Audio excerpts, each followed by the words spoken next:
ஆண்டவர் வந்து நம்மள ஜீவனுக்கு ஏதுவா தான் நம்மள உண்டு பண்ணியிருக்கிறாரு. அவருடைய சாயல உண்டு பண்ணியிருக்கிறாரு. ஸோ அவருடைய சாயல் வந்து ஜீவன் தான். அவர் அவருடைய சாயல உண்டு பண்ணியிருக்கிறாரு. ஆனா அந்த மாமிச சிந்தை வந்து நம்மள மரணத்துக்கு ஏதுவா நடத்துகிறது. ஸோ அதனால அது தேவனுக்கு விரோதமான ஒரு பகையா இருக்குது. அ அ இப்போ வந்து அது எப்படி மாமிச சிந்தைய நம்ம கண்டுபிடிக்கலாம்னா, எந்தெந்த விஷயங்கள்லாம் உங்கள மரணத்துக்கு நேரா கொண்டு போகுதோ, அது எல்லாமே மாமிச சிந்தை தான். அது எல்லாம் தேவனுக்கு விரோதமான பகையா இருக்குது. அந்த பெலிசர்ங்கிறது வேற யாரும் கிடையாது. அந்த நமக்கு மேல இருக்கிற ஒரு மண்டலம் இருக்குல்ல, ஒரு ஒரு ஆவிக்குரிய மண்டலம். இப்ப அந்தகார பொல்லாத ஆவிகள் இருக்குன்னு சொல்லி ஒரு மண்டலம் சொல்லி பைபிள்ல மென்ஷன் பண்ணிருக்காங்க. அந்த ஒரு மண்டலம், அதாவது நமக்கு குடுக்கிற ஒரு மாமிச சிந்தைகள். ஸோ அந்த பெலிசர்கள் எப்படி மண்ணை போட்டு மூடுறாங்களோ, அதே மாதிரி நமக்குள்ள இருந்து சில நெகட்டிவான ஒரு எமோஷன்ஸா இருக்கட்டும், தாட்ஸா இருக்கட்டும், ஆண்டவர் நமக்கு ஒரு வாக்குத்தத்தம் கொடுத்திருப்பாரு. அந்த வாக்குத்தத்தத்தை ஆவியில இருந்து பார்க்காம மாம்சத்துல இருந்து லாஜிக் படி இது எப்படி வேலை செய்யும், அது எப்படி வேலை செய்யும், அது எப்படி உனக்கு இந்த வேலையை கொடுப்பாங்க, உனக்கு எப்படி இந்த பிசினஸ் எப்படி நடக்கும், இந்த இடத்துல பிசினஸ் வச்சு எப்படி நடக்கும் சொல்லி ஆண்டவர் கொடுத்த ஒரு வாக்கு தத்தத்தை, ஆவிக்குரிய ஒரு வாக்கு தத்தத்தை எடுத்து மாமிசத்துல கார்னல் திங்கிங்க அது வெளியே வரும். ஸோ அதுதான் இந்த பெலிசர் வந்து என்ன பண்றாங்க, அந்த துறவை வந்து மண்ணை போட்டு மூடுற மாதிரி, தண்ணீர் வரவ ஒரு துறவை மண்ணை போட்டு மூடி அதை எப்படி அடைச்சு வச்சாங்களோ அதே மாதிரி ஆண்டவர்.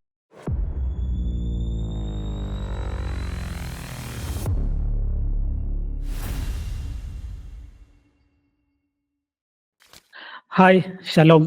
இயேசு கிறிஸ்துவின் நாமத்தினால உங்க எல்லாரையும் இந்த கான்ஃபரன்ஸ்க்கு நான் உங்களை வரவேற்கிறேன்.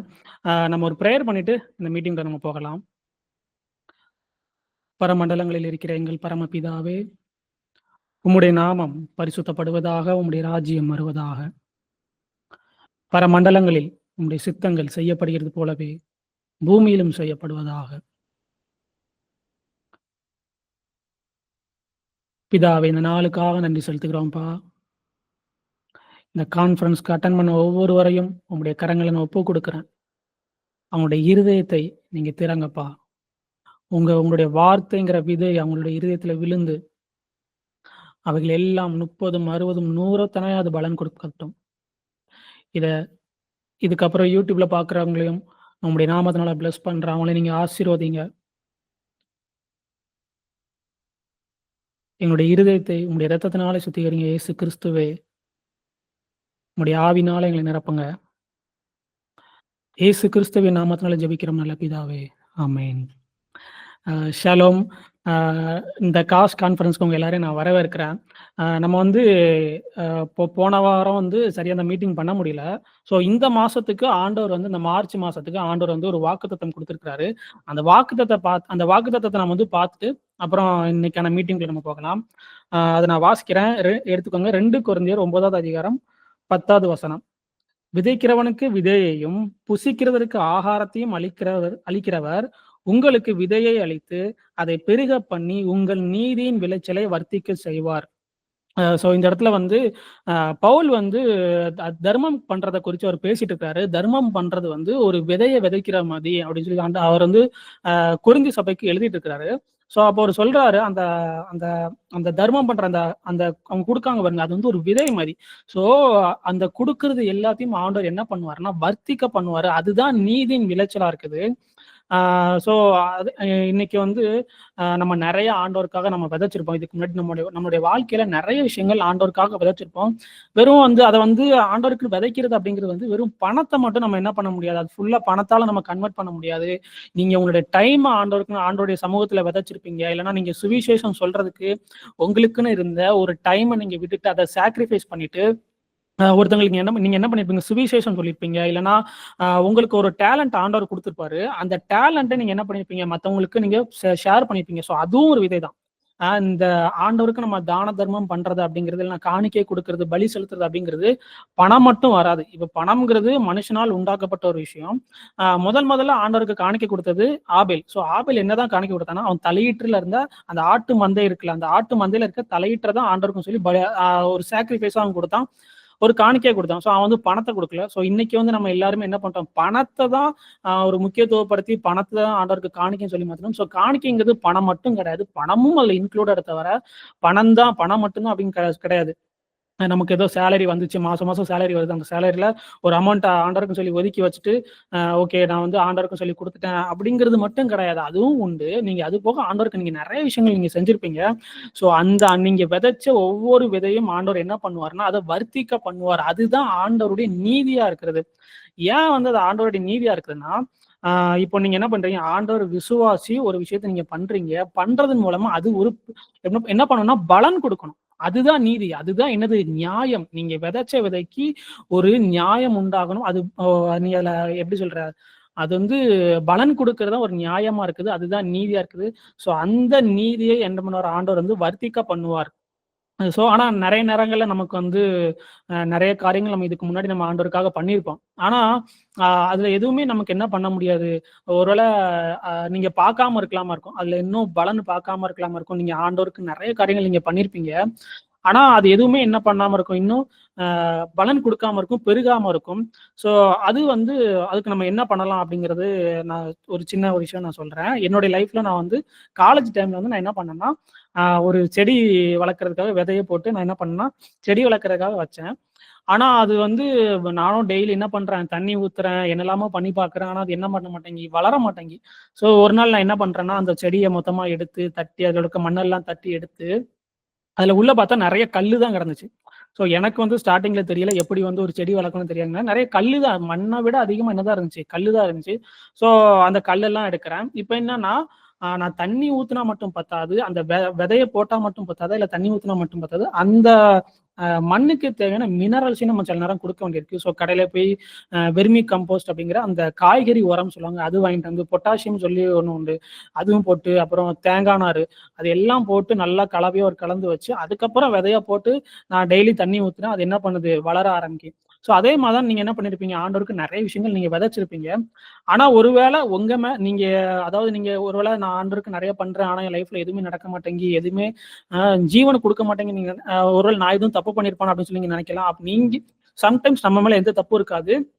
அது எப்படி நமக்கு என்ன பண்ணும் பதப்படுத்த தெரியாம இருக்கலாம்.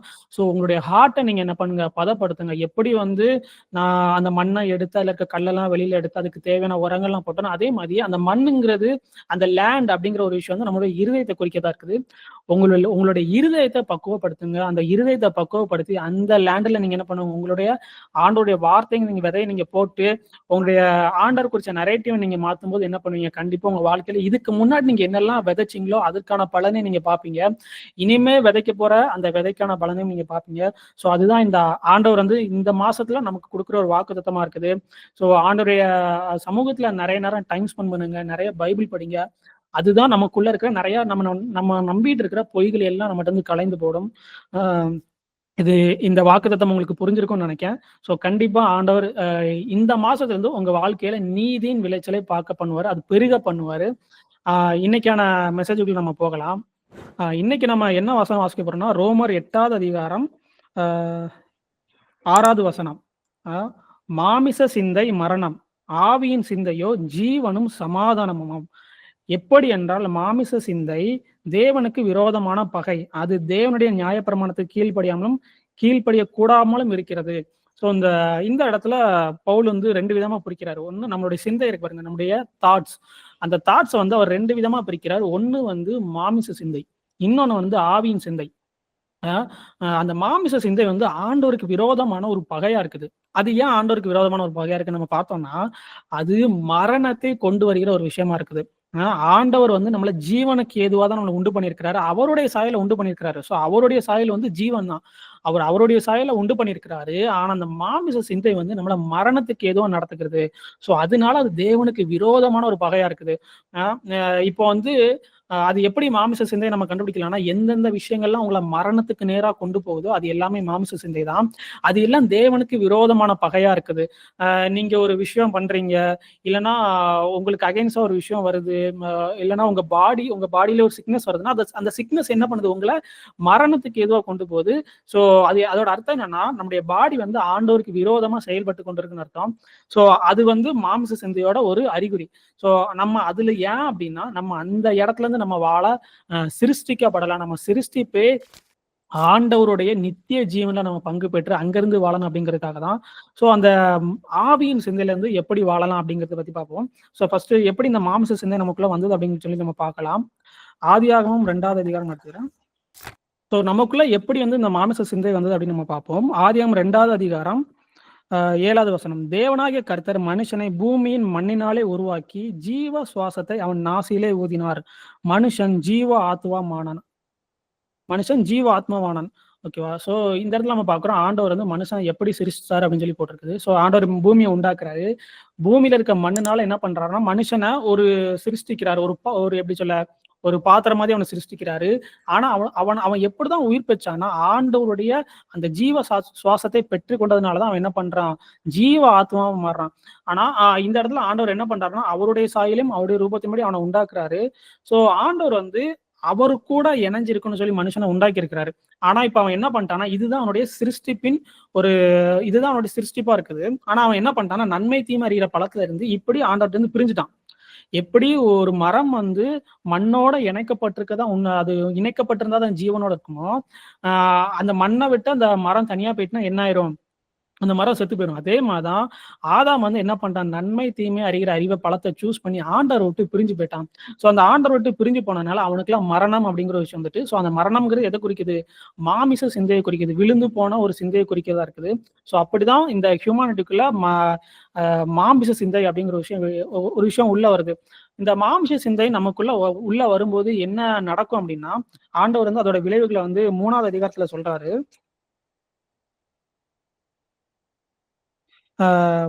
ஆதியாகமம் 3வது அதிகாரம் 17வது வசனத்துல சொல்றாரு, நீ உன் மனைவியின் வார்த்தைக்கு செவி கொடுத்து புசிக்க வேண்டாம் என்று நான் உனக்கு விளக்கின விருட்சத்தின் கனியை புசித்தபடினாலே பூமி உன் நிமித்தம் சபிக்கப்பட்டிருக்கும். நீ உயிரோடு இருக்கும் நாளெல்லாம் வருத்தத்தோடு அதன் பலனை புசிப்பாய். அது உனக்கு முள்ளும் குறுக்கும் முளைப்பிக்கும். வெளியின் பயிர் வகைகளை புசிப்பாய். நீ பூமியிலிருந்து எடுக்கப்பட்டபடியால் நீ பூமிக்கு திரும்ப மாட்டோம். உன் முகத்தின் வேர்வேல் ஆகாரம் புசிப்பாய். நீ மண்ணா இருக்கிறாய், மண்ணுக்கு திரும்புவாய் என்றாரு. சோ இந்த இடத்துல மண்ணா இருக்கிறாய், மண்ணுக்கு திரும்புவாருன்னா அவனுடைய ஆவி வெளியில அவன் மண்டந்து எடுக்கப்பட்டான், ஜீவ சுவாசத்தை ஊதுனாரு. அவன் அந்த பழத்தை சாப்பிட்டதுனால அவன்கிட்ட இருந்து அந்த ஆவி வெளியில வந்துட்டு இப்போ வெறும் மண்ணா தான் இருக்கிறான். மண்ணா இருக்கிறதுனால மண்ணுக்கு தான் திரும்புறான். சோ இதுதான் அந்த மாமிச சிந்தை. ஸோ இந்த மாமிச சிந்தையில இருந்து வந்ததுனாலதான் இவ்வளோ பாடுகள், இந்த சாபங்கள் எல்லாம் அவனுக்கு வந்துட்டு. ஸோ நிறைய நேரம் நம்மளுடைய வாழ்க்கையிலும் வந்து நம்ம நிறைய விஷயங்களை பண்ணுவோம், கஷ்டப்பட்டு வேர்வை செஞ்சு நிறைய விஷயம் பண்ணுவோம். எவ்வளவு பண்ணாலும் என்ன பண்ணாது, அது பலன் கொடுக்கவே கொடுக்காது. அது எல்லாம் எதை வெளிப்படுத்தணும், நம்ம இன்னும் மாமிசத்துல இருந்து ஆப்ரேட் பண்றோம் அப்படின்னு சொல்லி குறிக்குது. ஆனா ஆண்டவர் வந்து கிருபையா இருக்கிறத நம்ம மேல. ஸோ இயேசு கிறிஸ்துவின் மூலமா நமக்கு இன்னைக்கு பரிசுத்த ஆவியை நமக்கு கொடுத்திருக்கிறாரு. ஸோ அந்த ஆவியின் சிந்தை அப்படிங்கிற ஒரு விஷயம் இருக்குது. ஸோ அந்த ஆவியின் சிந்தையை நம்ம எப்படி இன்னைக்கு வந்து என்ன பண்ணலாம், அந்த இடத்துக்குள்ள அந்த ரேம்ப்ல நம்ம எப்படி போகலாம் அப்படிங்கறத பத்தி பார்க்கலாம். அதுக்கு நம்ம ஆதியாகமம் 26வது அதிகாரம் நம்ம வாசிப்போம். கில்கிரிஸ் அந்த ஆதியாகமம் 26 வாசிக்கிறியா? ஓகேண்ணா. ஆதியாகமம் நாட்களில் ஒரு நிமிஷம். ஆதியாகமம் 26ல 1ல 6 வரைக்கும் வாசி, சரியா? ஓகேண்ணா. அப்புறம் 12-33 வரைக்கும்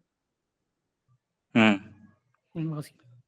ஆபிரகாமின் நாட்களில் உண்டான பஞ்சத்தை அல்லாமல் பின்னும் ஒரு பஞ்சம் தேசத்தில் உண்டாயிற்று. அப்பொழுது ஈசாக்கு பெலிஸ்தருக்கு ராஜாவாகிய அபிமெலேகத்தில் கேராருக்கு போனான். கர்த்தர் அவனுக்கு தரிசனமாகி, நீ எகிப்துக்கு போகாமல் நான் உனக்கு சொல்லும் தேசத்திலே குடியிரு, இந்த தேசத்திலே வாசம் பண்ணு, நான் உன்னோட கூட இருந்து உன்னை ஆசீர்வதிப்பேன். நான் உனக்கும் உன் சந்ததிக்கும் இந்த தேசங்கள் யாவையும் தந்து உன் தகப்பனாகிய ஆபிரகாமுக்கு நான் இட்ட ஆணையை நிறைவேற்றுவேன். ஆபிரகாம் என் சொல்லுக்கு கீழ்ப்படிந்து என் விதிகளையும் என் கற்பனைகளையும் என் நியமங்களையும் என் பிரமாணங்களையும் கை கொண்டபடியினால் நான் உன் சந்ததியை வானத்தின் நட்சத்திரங்களைப் போல பெருக பண்ணி உன் சந்ததிக்கு இந்த தேசங்கள் யாவையும் தருவேன். உன் சந்ததிக்குள் பூமியில் உள்ள சகல ஜாதிகளும் ஆசீர்வதிக்கப்படும் என்றார். ஈசாக்கு கேராரிலே குடியிருந்தான். ஈசாக்கு அந்த தேசத்தில் விதை விதைத்தான். கர்த்தர் அவனை ஆசீர்வதித்ததினால் அந்த வருஷத்தில் 100 மடங்கு பலன் அடைந்தான். அவன் ஐஸ்வர்யவனாகி வர வர விருத்தடைந்து மகா பெரியவனானான். அவனுக்கு ஆட்டு மந்தையும் மாட்டு மந்தையும் அநேக பணிவிடைக்காரரும் இருந்தபடியினாலே பெலிஸ்தர் அவன் மேல் பொறாமை கொண்டு அவன் தகப்பனாகிய ஆபிரகாமின் நாட்களில் அவனுடைய வேலைக்காரர்கள் வெட்டின துறவுகளை எல்லாம் தூர்த்து மண்ணினால் நிரப்பி போட்டார்கள். அபிமெலேக்கு ஈசாக்கை நோக்கி, நீ எங்களை விட்டு போய்விடு, எங்களை பார்க்கிலும் மிகவும் பலத்தவனாய் என்றான். அப்பொழுது ஈசாக்கு அவ்விடம் விட்டு பள்ளத்தாக்கிலே அங்கே குடியிருந்து தன் தகப்பனாகிய ஆபிரகாமின் ஆபிரகாம் மரித்தபின் பெலிஸ்தர் தூர்த்து போட்டவைகளுமான துறவுகளை மறுபடியும் தோண்டி தன் தகப்பன் அவைகளுக்கு இட்டிருந்த பெயர்களின்படியே அவைகளுக்கு பெயரிட்டான். ஈசாக்குடைய வேலைக்காரர் பள்ளத்தாக்கிலே வெட்டி அங்கே சுரக்கும் நீரூற்றை கண்டார்கள். கேராரூர் மேய்ப்பர் இந்த தண்ணீர் தங்களுடையது என்று சொல்லி ஈசாக்குடைய மேய்ப்பருடன் வாக்குவாதம் பண்ணினார்கள். அவர்கள் தன்னுடைய வாக்குவாதம் பண்ணினபடியால் அந்த துறவுக்கு ஏசேக்கு என்று பெயரிட்டான். வேறொரு துறவை வெட்டினார்கள், அதை குறித்தும் வாக்குவாதம் பண்ணினார்கள். ஆகையால் அதற்கு சித்னா என்று பெயரிட்டான். பின்பு அவ்விடம் விட்டு பெயர்ந்து போய் வேறொரு துறவை வெட்டினான். அதை குறித்து அவர்கள் வாக்குவாதம் பண்ணவில்லை. அப்பொழுது அவன், நாம் தேசத்திலே பழகி பெருகும்படிக்கு இப்பொழுது கர்த்தர் நமக்கு இடம் உண்டாக்கினார் என்று சொல்லி அதற்கு ரெகோபோத் என்று பெயரிட்டான். அங்கிருந்து பெயர் சபாவுக்கு போனான். அன்று ராத்திரியிலே கர்த்தர் அவனுக்கு தரிசனமாகி, நான் உன் தகப்பனாகிய ஆபிரகாமுடைய தேவன், பயப்படாதே, நான் உன்னோட கூட இருந்து என் ஊழியக்காரனாகிய ஆபிரகாம் நிமித்தம் உன்னை ஆசீர்வதித்து உன் சந்ததியை பெருக பண்ணுவேன் என்றார். அங்கே அவன் ஒரு பலிபீடத்தை கட்டி கர்த்தருடைய நாமத்தை தொழுது கொண்டு அங்கே தன் கூடாரத்தை போட்டான். அவ்விடத்தில் ஈசாக்கின் வேலைக்காரர் ஒரு துறவை வெட்டினார்கள். அபிமெலேக்கும் அவன் சிநேகிதனாகிய அகுசாத்தும் அவன் சேனாதிபதியாகிய பீகோலும் கேராரிலிருந்து அவனிடத்துக்கு வந்தார்கள். அப்பொழுது ஈசாக்கு அவர்களை நோக்கி, ஏன் என்னிடத்தில் வந்தீர்கள்? நீங்கள் என்னை பகைத்து என்னை உங்களிடத்தில் இராதபடிக்கு துரத்தி விட்டீர்களே என்றான். அதற்கு அவர்கள், நிச்சயமா கர்த்தர் உம்மோடே கூட இருக்கிறார் என்று கண்டோம். ஆகையால் எங்களுக்கும் உமக்கும் ஒரு ஆணை ஏற்பாடு உண்டாக வேண்டும் என்று நாங்கள் நிர்ணயம் பண்ணினோம். நாங்கள் உம்மை தொடாமல் நன்மையே உமக்கு செய்து உம்மை சமாதானத்தோட அனுப்பிவிட்டது போல நீரும் எங்களுக்கு தீங்கு செய்யாதபடிக்கு உம்மோட உடன்படிக்கை பண்ணிக்கொள்ள வந்தோம். நீர் கர்த்தரால் ஆசீர்வதிக்கப்பட்டவராமே என்றார்கள். அவன் அவர்களுக்கு விருந்து பண்ணினான். அவர்கள் புசித்து குடித்தார்கள். அதிகாலையில் எழுந்து ஒருவருக்கொருவர் ஆணையிட்டு கொண்டார்கள். பின்பு ஈசாக்கு அவர்களை அனுப்பிவிட்டான். அவர்கள் அவனிடத்திலிருந்து சமாதானத்தோட போய் விட்டார்கள். அந்நாளில் தானே ஈசாக்கின் வேலைக்காரர் வந்து தாங்கள் துறவு வெட்டின செய்தியை அவனுக்கு அறிவித்து, தண்ணீர் கண்டோம் என்றார்கள். அதற்கு சேபா என்று பெயரிட்டான். ஆகையால் அந்த ஊரின் பெயர் இந்நாள் வரைக்கும் பெயர் சபா என்னப்படுகிறது. ஆமேன். ஓகே, இந்த ஆதியாகம் 26 நம்ம ஃபுல்லா பார்த்தோம். ஃபர்ஸ்ட் ஏன் நம்ம வந்து இது ஃபுல்லா வாசிக்க வேண்டியது அவசியமா இருக்குன்னா, இது நம்ம வாசிக்கும் போது ஒரு என்ன பண்ணும், ஒரு புது இன்ஃபர்மேஷன் நம்ம பிரெயின்குள்ள போகும். அந்த அந்த விஷயங்கள் நம்ம பிரெயின் எடுக்கும்போது நம்ம பிரெயின்ல இருக்க நியூரான்ஸ் அப்படிங்கிற சில விஷயங்கள் வந்து என்ன பண்ணும்னா அது வந்து ஃபயர் ஆகும். ஸோ அது ரொம்ப இம்பார்ட்டண்டான ஒரு விஷயம். ஒரு புதுசா நம்ம பிரெயின் வந்து என்னவாகும், ரீவைர் ஆகும். ஒருவேளை நம்ம தப்பா பிலீவ் பண்றதெல்லாம் இதை நம்ம பைபிள் நம்ம ரீட் பண்ணும்போது நம்ம பிரெயின் வந்து புது விஷயங்களை அக்செப்ட் பண்ண ஆரம்பிக்கும். ஸோ அதுக்காக தான் நம்ம வந்து பைபிள் வந்து ஒரு பெரிய சாப்டர்லும் திரும்ப திரும்ப அதை ரீட் பண்ண வேண்டியது அவசியமா இருக்குது. ஒவ்வொரு வாட்டி ரீட் பண்ணும்போதும் ஒவ்வொரு விதமான டைமென்ஷனும் நமக்கு புரியும். ஸோ இந்த இந்த கான்டெக்ட்ல என்ன சொல்ல வராங்கன்னா, ஆபிரகாம் நாட்கள்ல ஒரு பஞ்சம் உண்டாயிடுச்சு. அதே மாதிரி ஈசாக்கு நாட்களையும் ஒரு பஞ்சம் உண்டாகுதுன்னு சொல்லி எழுதியிருக்குது. அந்த டைம்ல ஈசாக்கு வந்து என்ன பண்ணலாம், எகிப்துக்கு போகலாம், அங்க சாப்பாடு கிடைக்கும்னு சொல்லி அங்க போகலாம்னு நினைக்கிறான். ஆனா அவன் போற வழியிலேயே கோரார் அப்படிங்கிற ஒரு இடத்துல ஆண்டவர் என்ன பண்றாரு, அவனுக்கு தரிசனமாகி நீ போகாத, நான் சொல்ற தேசத்துல நீ இரு, இந்த தேசத்துல இரு, நான் உன்னை என்ன பண்ணுவேன், பெருக பண்ணுவேன்னு சொல்லி ஆண்டவர் சொல்றாரு. ஸோ இந்த தேசத்துல வாசம் பண்ணு, நான் உன்னை ஆசீர்வதிப்பேன்னு சொல்லி ஆண்டவர் சொல்றாரு. சில நிறைய நேரங்கள்ல நமக்கு இந்த மாதிரி தான் இருக்கும். நம்ம வந்து ஆண்டவர் வந்து நம்மள ஒரு தேசத்துல இருக்க சொல்லி போறாரு, ஒரு இடத்துல இருக்க சொல்லி போறாரு, இல்ல இந்த கம்பெனில இரு, இல்லைன்னா இந்த இடத்துல நீ இரு, இந்த பிசினஸ் நீ பண்ணு சொல்லி போறாரு. ஆனா அந்த டைம்ல என்ன பண்ணாம இருக்கலாம், ஆண்டவர் சொன்ன இடம் தான். ஆனா அந்த டைம்ல இப்போ ஒரு எப்படி சொல்ல, ஒரு ப்ராஸ்பர் இல்லாம இருக்கலாம். இந்த இடத்துலயும் ஆண்டவர் தான் ஆபிரகாம் காலத்துலயும் இந்த கானானை கூட்டு வந்துட்டாரு. அவர் கூட்டு வந்த தேசத்துல என்ன இருக்கு, பஞ்சம் இருக்கு. ஸோ பஞ்சம் இருக்கிறதுனால அது அந்த அந்த இது வந்து ஆண்டவர் கொண்டு வரல அப்படின்னு கிடையாது. ஸோ ஆண்டவர் தான் கொண்டு வந்திருக்கிறாரு. அதே மாதிரி உங்களுடைய சிச்சுவேஷன், உங்களுடைய இன்னைக்கு வாழ்க்கையிலும் ஆண்டவர் நிறைய வாக்குத்தத்தம் பண்ணி, நீ இந்த பிசினஸ் பண்ண, இல்லைன்னா இந்த வேலைக்கு போ, இல்லைன்னா இந்த இது படி சொல்லி ஆண்டவர் சொல்லிக்கலாம். ஆனா நீங்க எல்லாம் ப்ராஸ்பர் ஆகாம இருக்கலாம். நீங்க ப்ராஸ்பர் ஆகாம இருக்கிறதுனால அது ஆண்டோட சித்தம் இல்லை அப்படின்னு கிடையாது. ஆனா ஆண்டவர் என்ன பண்ணுவாரு, உங்களை அங்க இருக்க சொல்றாரு, நீ அங்க இரு, நான் என்ன பண்றேன், நான் உன்னை பெருக பண்றேன் அப்படின்னு சொல்லி சொல்றாரு. ஸோ அவன் வந்து என்ன பண்றான், நான் என்ன சொல்றாரு, நான் உன்னுடைய தகப்பனுக்கு ஆணையிட்டு இருந்தேன், இந்த சந்ததி உன்னுடைய சந்ததிக்கு இந்த தேசத்தை கொடுப்பேன்னு சொல்லி ஆணையிட்டு இருந்தேன். ஸோ அதை நான் சொன்ன மாதிரி செய்வேன்னு சொல்றாரு. ஸோ இந்த ஆணை அப்படிங்கிறதெல்லாம் நம்ம வந்து அடுத்தடுத்த வீடியோல நம்ம பார்ப்போம். அந்த ஆணைங்கிறது ரொம்ப முக்கியம். அப்புறம் என்ன சொல்றாருன்னா, ஆபிரகாம் வந்து எனக்கு நான் சொன்னதெல்லாம் கீழ்பட்டு என்னுடைய கட்டளைகள் எல்லாத்தையும், என்னுடைய நியமங்கள் அதெல்லாம் அவன் ஃபாலோ பண்ணா, அந்த மாதிரி நீயும் பண்ணு, நான் என்ன பண்ண, உன்னுடைய சந்ததியை பெருக பண்ணு, ஆசிரியப்பேன்னு சொல்லி சொல்றாரு. ஸோ அவர் சொன்ன மாதிரி ஈசாக்கு என்ன பண்றாரு, அந்த தேசத்துல குடியிருக்கிறாரு, அந்த கோரார் அப்படிங்கிற தேசத்துல குடியிருக்கிறாரு. ஆண்டோடைய சத்தத்தை கேட்டு, அந்த தேசம் வந்து அந்த டைம்ல பஞ்சம் இருந்தாலும் ஆண்டோடைய சத்தத்தை கேட்டு அவர் அங்க குடியிருந்தார். நீங்க ஆண்டோடைய சத்தத்தை கேட்க வேண்டியது ரொம்ப அவசியம். இன்னைக்கு நமக்கு ஆண்டோடைய சத்தத்தை, அந்த ஆண்டோடைய சத்தத்தை கேட்கறது அப்படிங்கிறது ரொம்ப ஒரு அரிதான ஒரு காரியமா இருக்கு. ஆனா ஆண்டோடைய சத்தத்தை கேட்கணும். நீங்க ஒருவேளை அன்னைக்கு ஈசாக்கு வந்து அந்த ஆண்டோடைய சத்தத்தை கேட்காம இருந்திருந்தாருன்னா, அவர் வந்து என்ன பண்ணிருப்பாரு, எகிப்துக்கு போயிருப்பாரு. ஸோ வேற ஒரு கான்சிக்வன்ஸ் அவர் ஃபேஸ் பண்ண வேண்டியிருக்கும். ஸோ அன்னைக்கு ஆண்டோடைய சத்தத்தை அவர் கேட்டதுனால அந்த தேசத்துல அப்படி குடியிருந்தாரு. ஸோ நீங்களும் ஆண்டோடைய சத்தத்தை கேளுங்க. அவர் வந்து ஜீவனுள்ள தேவனா இருக்கிறார், அவர் பேசுவாரு, அவருடைய சத்தத்தை கேளுங்க. அதுக்கப்புறம் என்னன்னா 12வது வசனத்துல, ஈசாக்கு அந்த தேசத்தில் விதை விதைத்தான், கர்த்தர் அவனை ஆசீர்வதித்ததினால் அந்த வருஷத்தில் 100 மடங்கு பலன் அடைந்தான், அவன் ஐஸ்வர்யனாகி வர வர விருத்தி அடைந்து மகா பெரியவனான்னு சொல்லி எழுதியிருக்குது.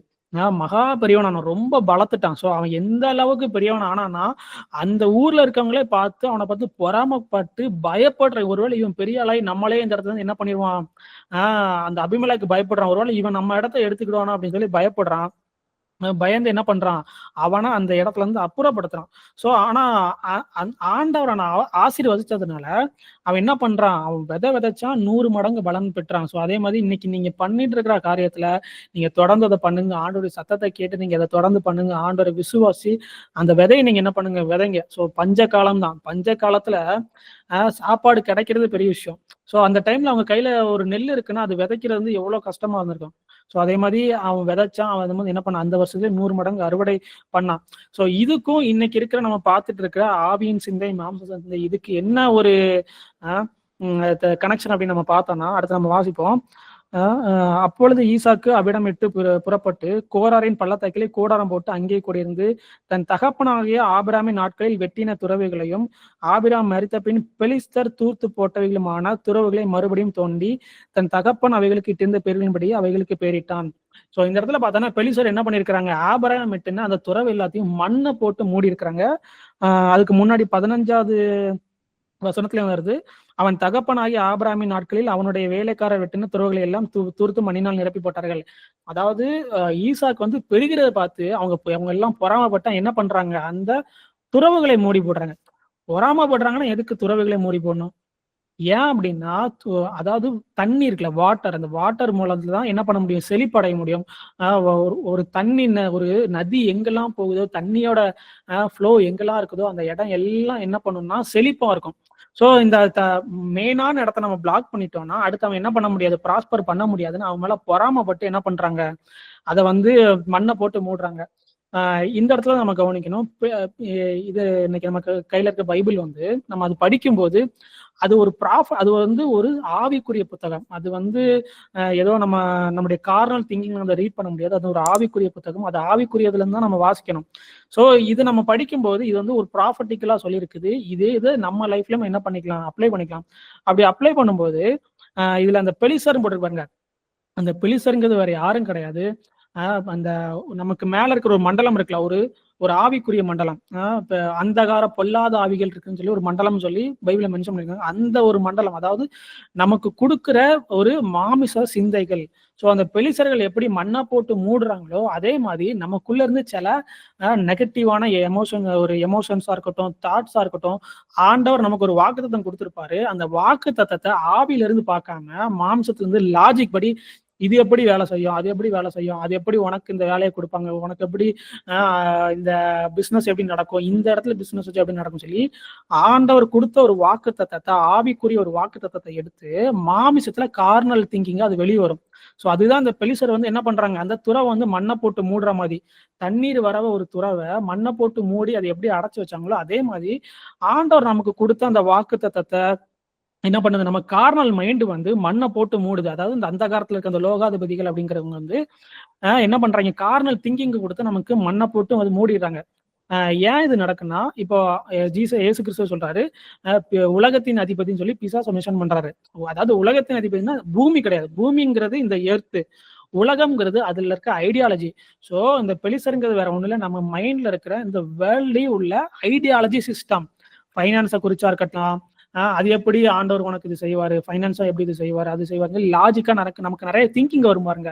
நமக்குள்ள இருந்து வரும், வெளியில இருந்து மத்தவங்க நம்மகிட்ட கேட்பாங்க, அது எப்படி பிரதர் உங்களுக்கு ஆண்டவர் அப்படி பண்ணுவாரு. ஸோ வெளியில இருந்து நமக்கு நம்முடைய விசுவாசத்தை கேள்வி கேட்கிற நிறைய பெலிசருடைய என்ன இருக்கு, ஒரு ஆவி இருக்கு, ஒரு சிந்தை இருக்கு. ஸோ அதுதான் எனது மாமிச சிந்தை. அந்த மாமிச சிந்தை என்ன பண்ணுனா, அந்த மண்ணை கொண்டு வந்து என்ன பண்ணுவோம், நமக்குள்ள இருந்து வர அந்த ஜீவ தண்ணீரை போட்டு அடைச்சு வைக்கும். ஆனா நமக்குள்ள என்ன பண்ணிருக்காரு, ஆண்டவர் வந்து ஆவியை கொடுத்திருக்கிறாரு.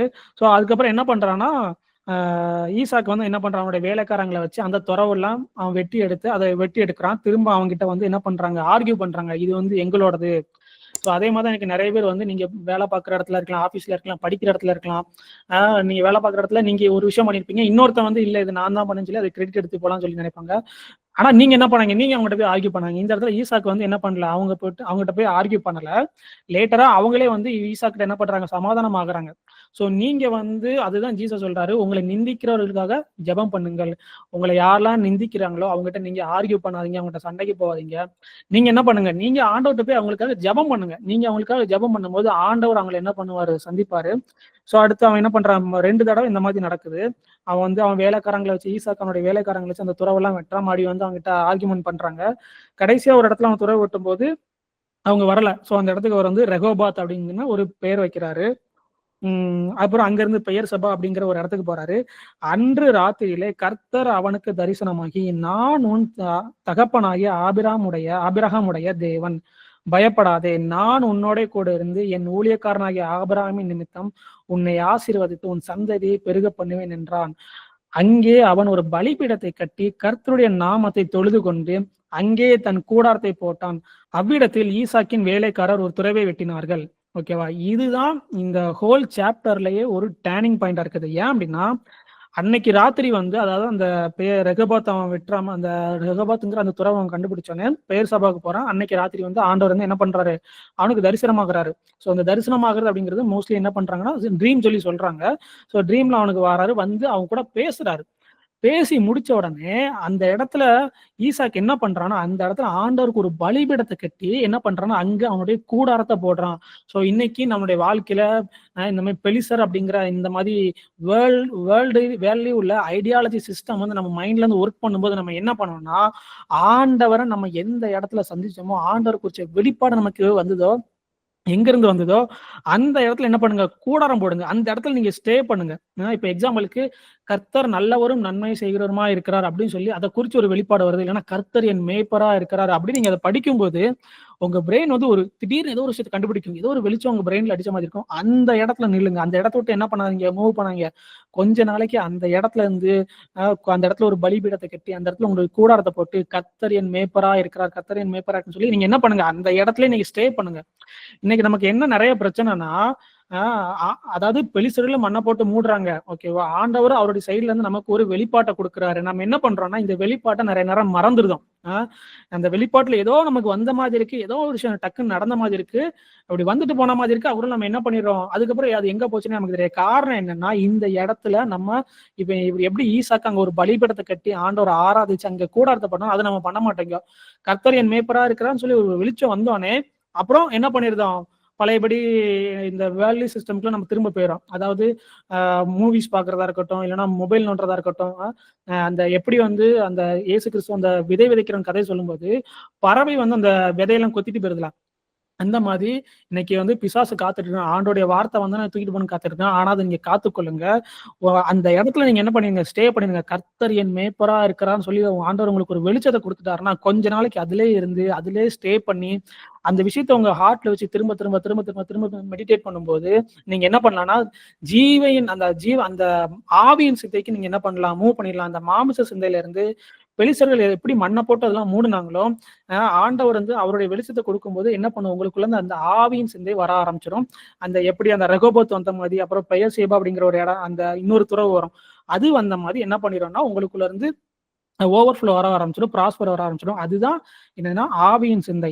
ஸோ அந்த அவன் ஆண்டவர் அவனை சந்திக்கிறாரு, அவன் அந்த இடத்துல பலிபீடம் கட்டுறான், கூடாரம் போட்டு அங்கேயே தங்கியிருந்ததுக்கு அப்புறம் அங்க என்ன நடக்குன்னா, அபிமலைக்கும் அவன் சிநேகிதனாகிய அகுசாத்தும் அவன் சேனாதிபதியாகிய பிகோலும் ஏராவிலிருந்து அவன் இடத்துக்கு வந்தார்கள். ஸோ அவன்கிட்ட வராங்க. இங்க வந்து அவன் அந்த இடத்துல கூடாரம் போடுறான். இதான் சொல்றேன், அது வந்து ஒரு சென்டர் பாயிண்ட் இந்த சாப்டர்ல ஒரு முக்கியமான இடம்னா இது. ஆண்டவர் சந்திக்கிறாரு, அந்த இடத்துல அவன் கூடாரம் போட்டு பலிபீடம் கட்டி அந்த இடத்துல கூடாரம் போட்டு தங்கி இருக்கிறான். அவனுக்கு தண்ணீரும், அடுத்து என்னன்னா அவங்க கூட யாரு வந்து அவனுக்கு முரண்பாடா அவனை எதிர்த்து நின்னாங்களோ அவனுடைய எதிரிகளும் அவன்கிட்ட சமாதானத்துக்கு வராங்க. அவனுக்கு தண்ணீரும், அடுத்து என்ன பண்ணுதுன்னா அவன் இன்னொரு தண்ணீர் துறவும் அவன் கண்டுபிடிக்கிறான். அப்பொழுது ஈசாக்கு அவர்களை நோக்கி, ஏன் என்னிடத்தில் வந்தீர்கள், நீங்கள் என்னை பகைத்து என்னை உங்களிடத்தில் இராதபடிக்கு துரத்தி விட்டீர்களே என்றான். அதற்கு அவர்கள், நிச்சயமாய் கர்த்தர் உம்மோட இருக்கிறார் என்று கண்டோம். ஆகையால் எங்களுக்கும் உமக்கும் ஒரு ஆணை ஏற்பாடு உண்டாக வேண்டும் என்று நாங்கள் நிர்ணயம் பண்ணினோம். நாங்கள் உம்மை தொடாமல் நன்மையே உமக்கு செய்து உம்மை சமாதானத்தோட அனுப்பிவிட்டது போல. இவங்க வந்து சமாதானத்தோட அனுப்பிவிட்டாங்க. ஓகேவா? நீரும் எங்களுக்கு தீங்கு செய்யாதபடிக்கு உம்மோட உடன்படிக்கை பண்ணிக்கொள்ள வந்தோம். நீர் கர்த்தரால் ஆசிக்கப்பட்டாராமே என்றார்கள். சோ இவங்களுக்கு எப்படி தெரியும் வந்து கர்த்தரால் ஆசீர்வதிக்கப்பட்டான்னு சொல்லி? சோ ஆண்டவர் என்ன பண்ணிருக்கலாம், அபிமெலேக்குக்கு ட்ரீம்ல போய் சொல்லியிருக்கலாம். ஏன்னா இதுக்கு முன்னாடி ஆபிரகாமோட லைஃப்லயும் இந்த மாதிரி ஒண்ணு நடந்துச்சு. ஆண்டவர் வந்து அந்த ராஜாட்ட போய் பேசுவாரு, என்னுடைய தாசனாகிய ஆபிரகாம் நிமித்தம் நீ செத்தாயின்னு சொல்லி அவனை போய் மிரட்டுவாரு. ஸோ அந்த மாதிரி கூட அங்க நடந்திருக்கலாம். அவன் அவர்களுக்கு விருந்து பண்ணினான். அவர்களை புசித்து குடித்தார்கள். அதிகாலையிலிருந்து ஒருவருக்கொருவர் ஆணையிட்டுக் கொண்டார்கள். பின்பு ஈசாக்கு அவர்களை அனுப்பிவிட்டான். அவர்கள் அவனிடத்தில் சமாதானத்தோட போய்விட்டார்கள். அந்நாளில் தானே ஈசாக்கின் வேலைக்காரர் வந்து தாங்கள் துறவு வெட்டின செய்தி அவனுக்கு அறிவித்து தண்ணீர்களை கண்டோம் என்றார்கள். அதற்கு சேபா என்று பெயரிட்டான். ஆகையால் அந்த ஊரின் பேர் இந்நாள் வரைக்கும் பெயர் சேபா எனப்படுகிறது. ஸோ இந்த இடத்தோட ஒரு முக்கியமான பாயிண்ட், ஆண்டவருடைய ரெவலேஷன்ல அவன் நின்னான். அதுதான் அவனுக்கு என்ன பண்ணுச்சு, ஆவியின் சிந்தையா இருக்குது. அதுதான் அவனுக்கு பகைச்சு அவனுடைய எதிரிகளையும் சமாதானத்துக்கு கூட்டு வந்தது. அவனுக்கு தண்ணீர் கிடைக்கவும் பண்ணுச்சு. ஓகேவா? ஸோ அதே மாதிரி இன்னைக்கு நம்மளுடைய லைஃப்ல வந்து ஆண்டவர் வந்து நம்மளை இப்போ நிறைய விதமான வழிகளை நடத்தி போகலாம்.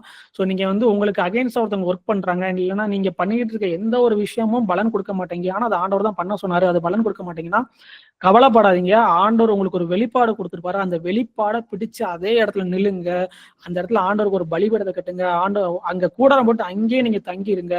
கண்டிப்பா ஆண்டவர் வந்து உங்களுடைய வாழ்க்கையில ஒரு பெரிய ப்ராஸ்பர் ஆண்டவர் கொண்டு வருவாரு. ஓகேவா? நீங்க ப்ராஸ்பர் ஆகுறத பார்த்து என்ன பண்ணுவாங்க, உங்களுடைய எதிரிகளை நீங்க வந்து கர்த்தரால் ஆசீர்வதிக்கப்பட்டதுன்னு சொல்லி அவங்க புரிஞ்சுக்கொள்வாங்க.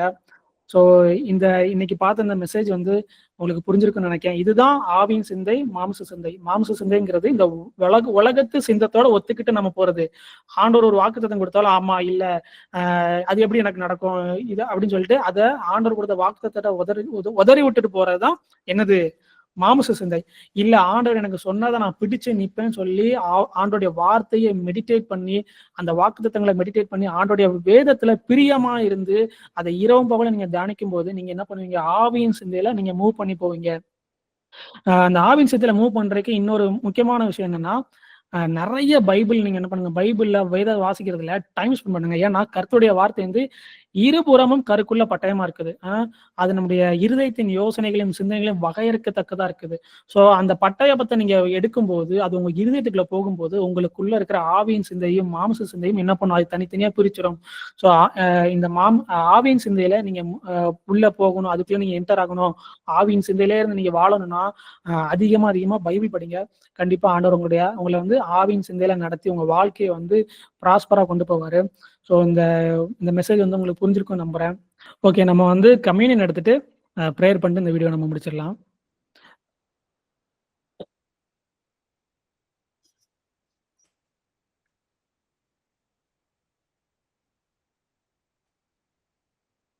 நன்றி இயேசு கிறிஸ்துவே, எங்களுக்காக உங்களுடைய சரீரம் பிற்கப்பட்டதுப்பா. எகிப்துல இருந்து அடிமைத்தனத்துல இருந்தவங்களை நீங்க ஒரே நாள்ல ரட்சித்து கூட்டு வந்தீங்க. எங்களுடைய ரட்சிப்பு இன்றைய நாளா இருக்கட்டும்பா. நாங்க எதுலெல்லாம் அடிமைப்பட்டு இருக்கிறோம் அதுல இருந்து எங்களை விடுதலை பண்ணுங்க. இந்த மாமிச சிந்தையில இருந்து எங்களை விடுதலை பண்ணுங்கப்பா. அதற்காக உங்களுடைய சரீரத்தை கொடுத்திருக்கிறீங்க, உங்களுடைய ரத்தத்தை எங்களுக்காக சிந்திருக்கிறீங்கப்பா.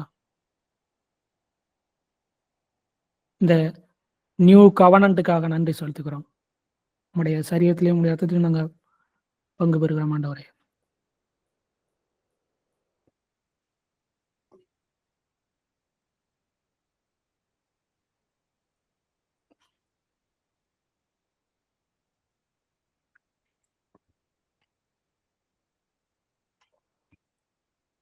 Thank you Jesus. எங்கள் குற்ற மனசாட்சியை சுத்திகரிக்கிற, எங்கள் பாவங்களை சுத்திகரிக்கிற உங்களுடைய இந்த ரத்தத்திற்காக நன்றி செலுத்துகிறோம்.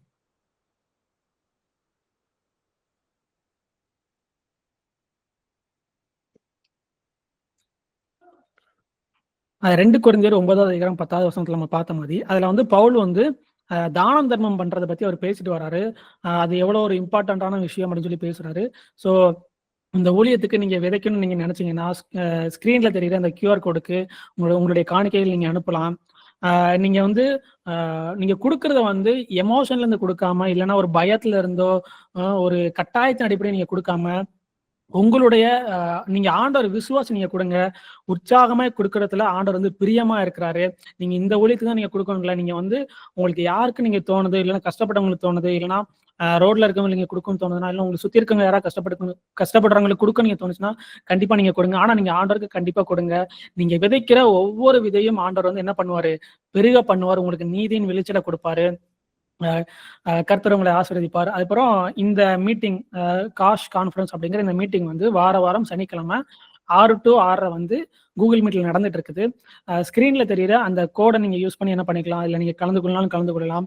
ஸோ இந்த கான்ஃபரன்ஸ் வந்து லைவ்ல நடக்கும். அதுக்கப்புறம் தான் இந்த வீடியோ நம்ம என்ன பண்ணுவோம்னா யூடியூப்ல அப்லோட் பண்ணுவோம். ஒருவேளை நீங்க இதை யூடியூப்ல பார்த்துட்டு இருக்கீங்கன்னா, நீங்க நேர்ல லைவா நீங்க இதை அட்டன் பண்ண நினைச்சீங்கன்னா கண்டிப்பா வாங்க, உங்களை வரவேற்கிறேன்.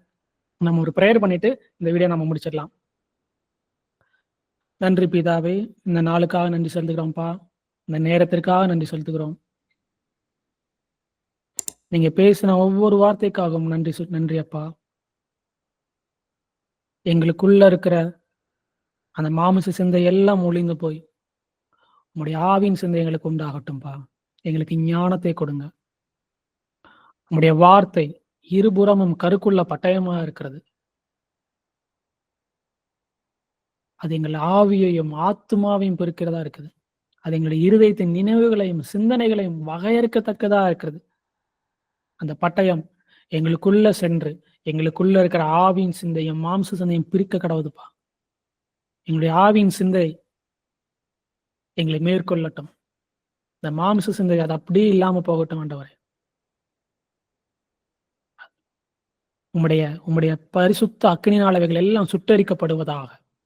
அந்நிய பலிபீடங்கள் எல்லாம் சுட்டரிக்கப்படுவதாக. Thank you Jesus. Thank you Jesus. நாங்க நம்பிட்டு இருக்கிற பொய்கள் எல்லாம் எங்கிட்ட இருந்து கலைந்து போடுங்கப்பா. அந்த களைகளை எல்லாம் பிடுங்கி உம்முடைய அக்கினியில அதை போட்டு சுட்டறிங்கப்பா. எங்களை அதுக்கு தாழ்மையாய் ஒப்பு கொடுக்கிறோம். ஏன்னா நாங்கள் சரண்டர் பண்றோம். Thank you Jesus. இயேசு கிறிஸ்துவின் நாமத்தினால ஜெபிக்கிறோம் நல்ல பிதாவே. ஆமென். ஷாலோம். நம்ம நெக்ஸ்ட் கான்ஃபரன்ஸ்ல மீட் பண்ணலாம். பாய்.